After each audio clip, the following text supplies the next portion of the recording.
Hi folks, with Tacitus today, your pushback channel, and thank you for joining this audio live stream. In this essay, I'd like to talk about the science, or the art, if you like, of how to rank or evaluate or assess the supposedly great generals of history. Were they great generals? Were they just lucky? And were they in fortuitous situations? Were they brilliant tacticians but poor strategists? Were they let down by other circumstances beyond their control? Were they, or was opposing much weaker, easier to beat foes, which made them look good? Or what was going on here? So let's have a look at a few generals and see where we go. Now, what's inspired this is that I've noticed a number of vids going around online that have taken generals of history and have said, well, I know that this guy was a bum, he was useless, or this guy just got lucky, and so on. So I just want to sort of look at the how do you go about the evaluating process rather than diagnosing each general in turn.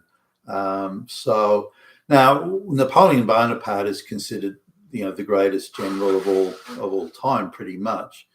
He's up there with the heavies, Julius Caesar and that sort of thing, and rightly so. Now, why was Napoleon considered? Firstly, he won so many battles, but he was fighting other first-ranked armies. Now, was his leadership and the French sort of organization better? Well, yeah, but again, he was fighting the best quality, best trained, best led, best equipped other armies of the day. Were they as good as the French? Well, no, but were their generals as good as Napoleon? Also, no, but he was fighting the best.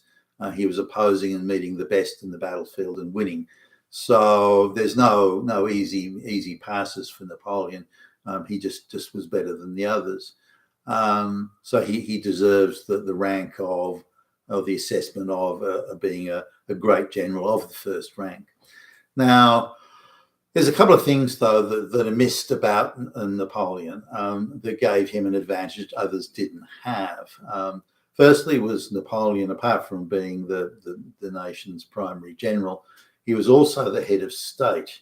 And you say, well, so what? Now, he was able to leave the administering stuff to others while he went off on the battlefield. So you've got the actual head of state being on the battlefield. Now, that was pretty rare back in the day.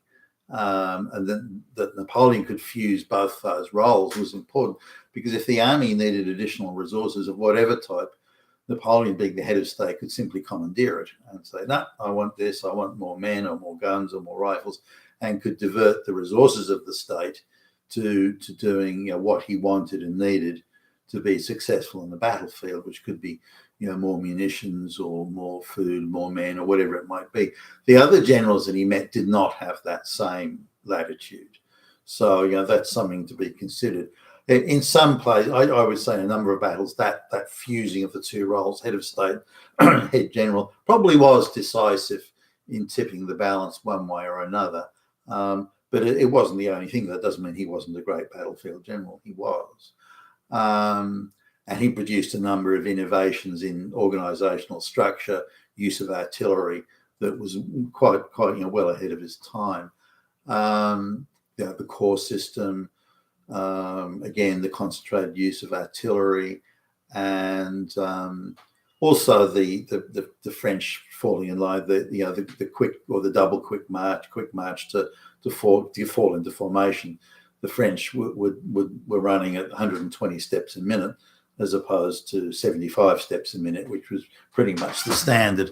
So that meant the French sort of gunners and riflemen could get into position and get off the first shot before the other guys. This was also, I wouldn't call it necessarily decisive, but it certainly was a major contributing factor to causing dislocation in the enemy's front lines and giving the French an advantage.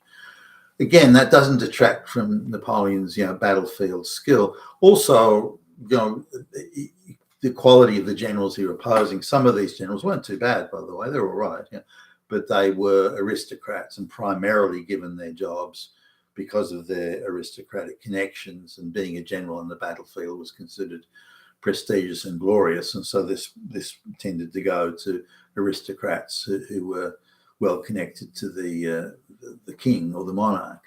Now, that didn't mean that if the country was in danger, or they'd been defeated a number of times in the field, that those monarchs didn't decide, oh, no, actually, I want a general that knows what they're doing. So that would happen over time, but that had given Napoleon some fairly easy victories. When you look at some of the battlefield's dispositions and some of the errors and like rookie mistakes that the other side kept making, they were handing Napoleon some pretty easy victories in some cases. For example, Napoleon would purposefully make one part of the French front line, appear weakened, and it would get spotted through the telescopes of the other side. And then, look at that, Napoleon screwed up. He's Napoleon. We always knew Napoleon was a bum, and we'll go and attack that. But in fact, that was a trap that Napoleon had set, and that time and time again, the armies opposing Napoleon would fall into this trap of thinking Napoleon had made some rookie screw up. And I mean, Napoleon makes a rookie screw up? I don't think so. But they would constantly make that mistake, and instead would themselves be entrapped and defeated. So the quality of the people he was opposing weren't up to the French standard, but that meant that the French standard increased. It didn't mean that the French standard was low and they were even lower. The baseline was the other guys, and the French had just taken it to a new level. Well, Napoleon, particularly with his military organization, had taken it to a new level. The levée en masse, as the French called it, the mass mobilization of the people, that too was a French, I mean, whether you call it an innovation or a social engineering thing, I don't know. But the price paid was huge. Napoleon's rampaging around the length and breadth of Europe cost the lives of over 2 million Frenchmen. In the end, he was defeated anyway. So those 2 million people died for not very much, or certainly not in ultimate sort of military conquest terms. But we go through the generals, the great generals, or supposedly great generals. Now, in modern times, say World War I, World War II, that sort of thing. The industrial warfare on an industrial scale, that was fairly new, and it took a different sort of general to be competent there. Now, if we look at on the German side of World War I, there are many generals that come up as being pretty good, and they were able to bring together the mass industrial warfare, combined use of weapons and combined use of different stormtroopers and follow-up troops and all sorts of things like that. Finely engineered equipment with fully interchangeable parts. There were a whole range of things that at an organizational, structural, mobilization, training level and so on that were brought in. Now, the French and the British didn't really have generals in that caliber, and the Germans were pretty unique in that. So given that the Germans are so heavily outnumbered and so heavily outgunned in the end, even through the war, and were so heavily under-resourced compared to the British, the French, and so on, and yet still they hung on for 4 years, is a testimony to the military successes they were able to achieve, how they were able to inflict vastly more damage in men and materiel against the British and the French and of course the Russians than they were receiving in return, which allowed them to fight on for much longer than they should have on a basis of sheer resources, and how close they came to winning too is worth noting. So the German generals stand out as being of a cut above and a caliber, even though they're on the losing side in the end. The forces ranged against them were simply too substantial to overcome. Now, the Germans had a very daring plan at the beginning of the war that they would knock out the French, then turn to deal with the Russians, that they believed would be numerically much superior, but it would take quite a bit longer to mobilize. the Russians mobilized, a half-assed army, sort of quite a bit quicker than the Germans figured. And the resistance as the Germans pushed through Belgium into France was a little bit more than they figured. So that upset their timetable. But if you look at the overall conduct of the war and the quality of the officers and the leadership and the organization, the Germans came across as being much, much better. Whereas the Allied generals, whether it was, Haig or the French generals, none of them stand out as being particularly inspiring or particularly capable when compared. Because battlefields are relative. You may be a good general, but the other guy is much better. Then that's it. So it's a relative thing, in that the Germans much better. Now there were some interesting sort of minor generals. Say General Currie from Canada. He was looking at how things could be done more successfully. He looked at different tactics and battle frontline organisation and so on. And even the Australian General Monash had also looked at this, and they were moving away from the boilerplate British approach, General Haig and those guys, and doing something a little bit innovative. And you can see that in the casualties they inflicted, the casualties they received.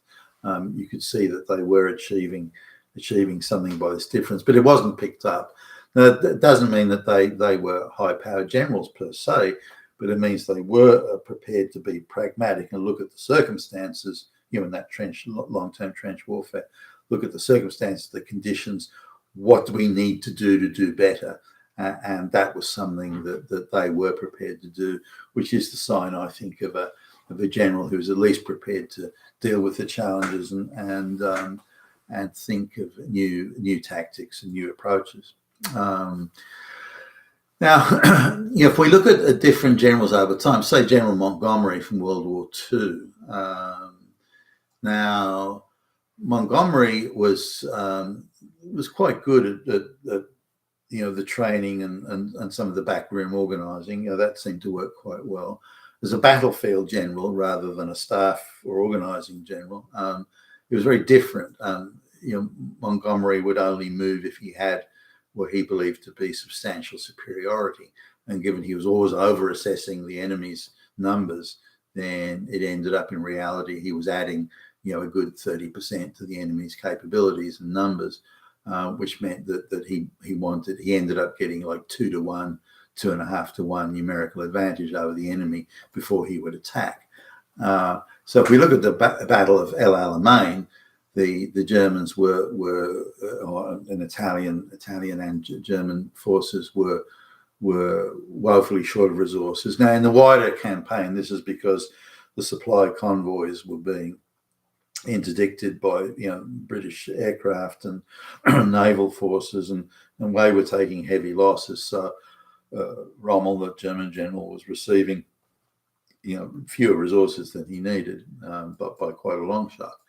They pushed to El Alamein, which is getting close to Cairo and all that sort of thing. So they'd got that far, but they were running low on resources, things like fuel and oil and all that sort of stuff, as well as weaponry and bullets. So the British, whose supply bases were close by, had a much better advantage at this point, a decided advantage. Aircraft, tanks, trucks, even things like, you don't think these things are sort of a big deal, but the Germans had hardly any spare tires, for example, for the trucks, where the British had plenty.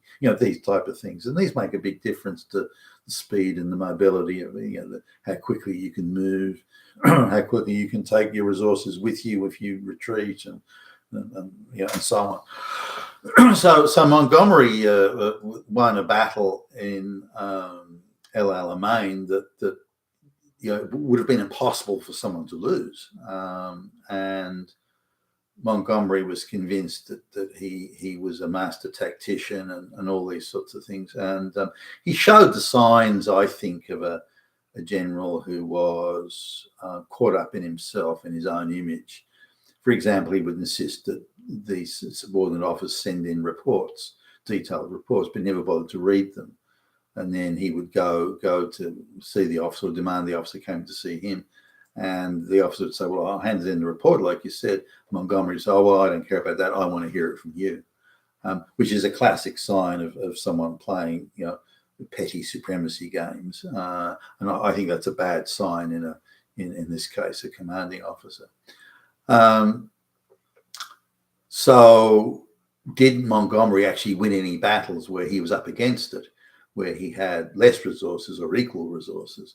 Did Montgomery, make daring and bold moves to turn around a difficult or losing situation? Did he defeat the enemy and crush them, or so, and so on and so forth? But Montgomery achieved none of those things. So he was heralded as a great general, not because he was a great general, but because Britain needed to have a figurehead great general, and Montgomery just happened to be the one sort of on the spot there.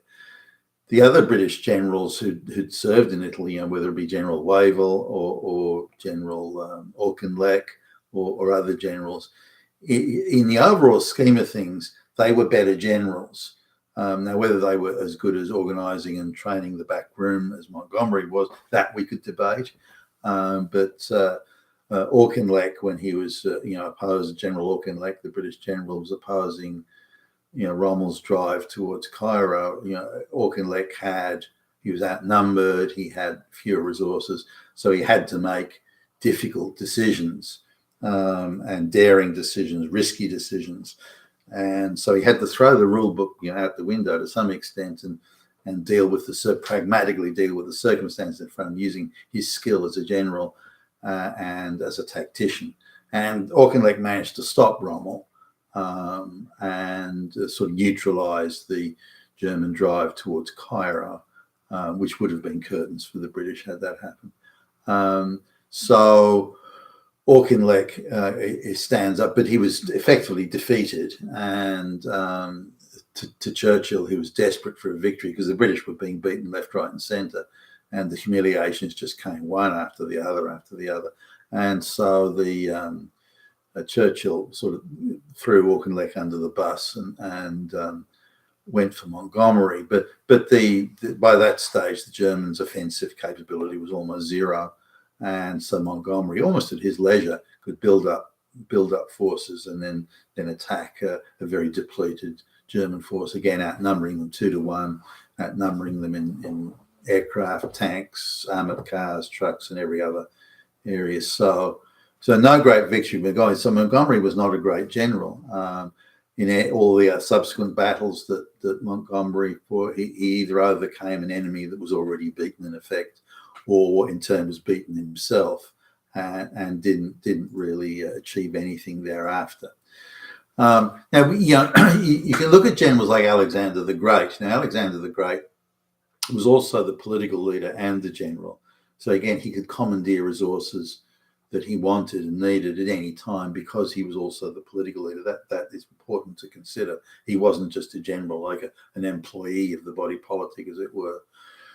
In addition, the Persian Empire was crumbling all over the place. Alexander the Great was bribing, anything that moved to try and get them to abandon the battlefield at a critical moment. That was the big thing back in the day. It was that you bribe the other side to wait until the battle has started. Then at that point, that critical point, once the battle had begun, then the enemy defects. Because if you've got some part of your army defecting weeks before or days before the battle, then you can make adjustments. You can work around it or abandon the battlefield for that matter. But in the ancient times, whether it be the Romans bribing the Numidians to abandon Hannibal at Carthage, or Alexander the Great bribing tracts of the Persian Empire's army to abandon the battlefield, didn't matter. But if your key cavalry force or whatever part of your army suddenly defects right as the battle starts, holy crap! How do I deal with this? And this gave Alexander victories that militarily I don't think he could have won.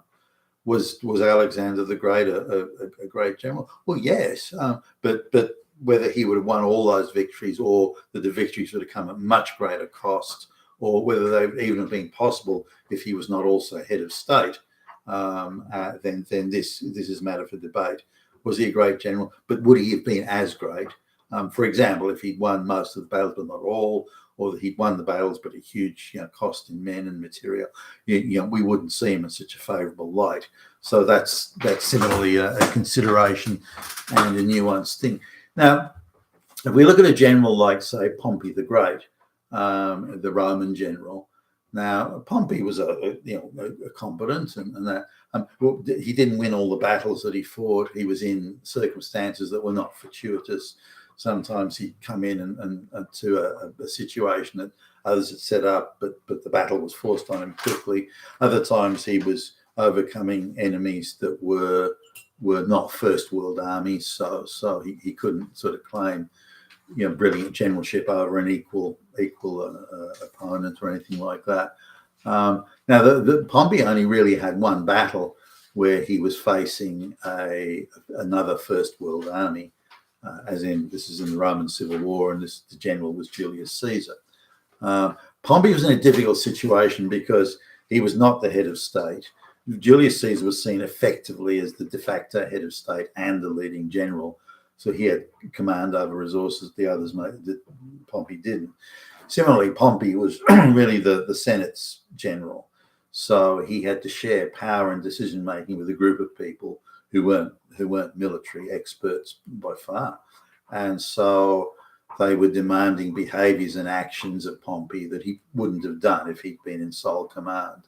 And it was one of the first times where Pompey was not the battlefield general in the El Supremo battlefield general. Instead, he was really an instrument of the Senate, and they were pestering him.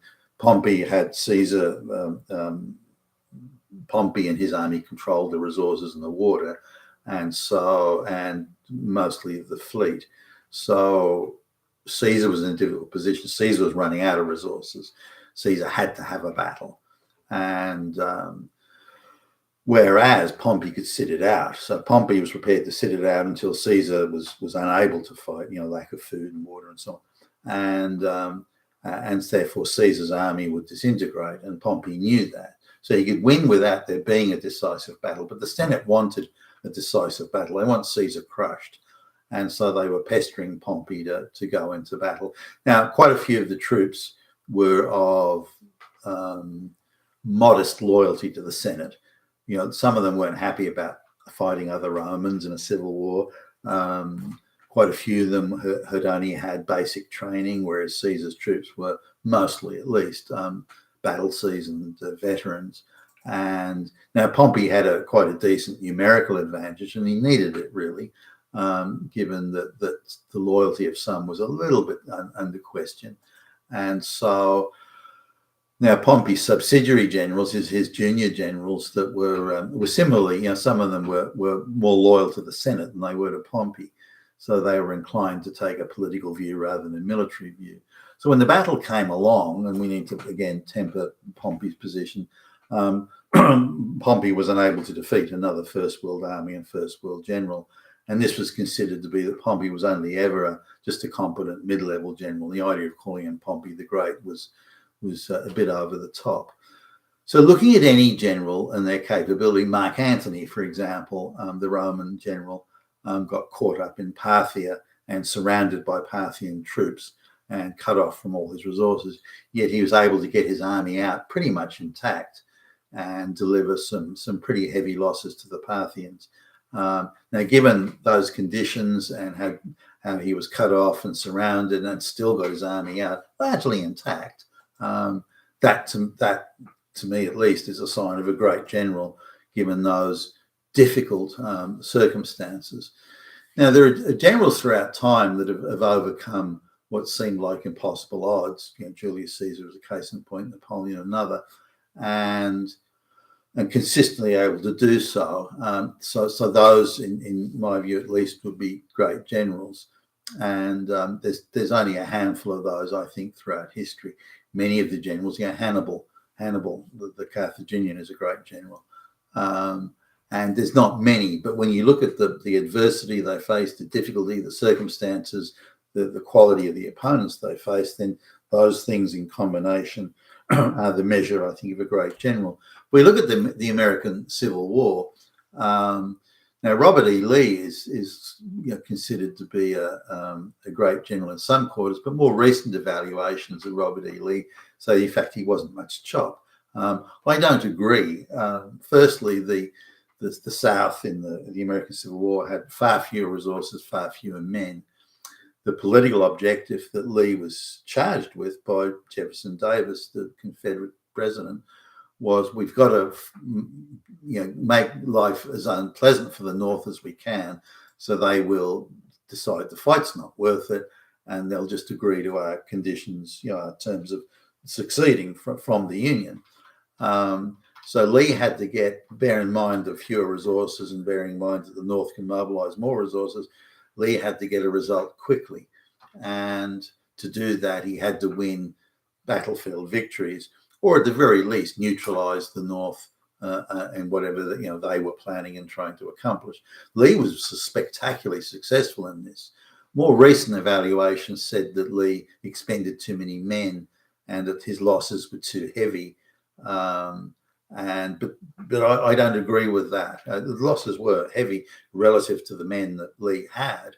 So the claim is that given the South had fewer resources, they should have been far more careful about battlefield losses. I do understand the point, but the issue of the political objectives Lee was charged with was win as many victories as you can quickly to convince the other guys to give up the fight.